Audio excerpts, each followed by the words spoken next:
uselanga senagcwetha Mkhatshwa kwanje kufanele athola amagcwetha amatsha azomjamela ngazi Mkhatshwa bese la ngaphakathi kwebox lekhotho achuka ngembuzo ligcwetha lombuso advocate insika Mpolweni utshela Ikhotho bona akakathwenyeki ngemva kokuthi amagcwetha akhe lisukumjamela uMkhatshwa uhlathulule Mkhatshwa bona lokhu kuthi ukuthini. You still under oath,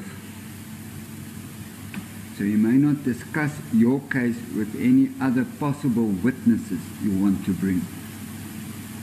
Understand? Mkhatshwa kunye nabanye ababili uFilimon Likhele kunye nomduduzi igama baqalene namacala okukata ukubulala ukuphatha isigidi esingasisemthethweni kunye nenkule kunye nokuhobela ukusebenza kwesandla somthetho. Usihlalo EFF uVeronica Mento utshela imbiki indaba ukuthi ibona njengehlangano bazokuragela phambili nokusekela umndeni wakagadi kulesi sikhathi esibudisi. The family is not doing well. It's not easy to deal with a matter of this nature.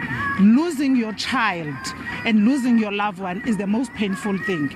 uHillary Gardee wabulawa ngesihluku phambilini ekuthomeni kwakamrhayili isidumbu sakhe satholakala ehlathini lemithi etshelwe kohlanu kwesabi endleleni yeLeidenburg eMpumalanga.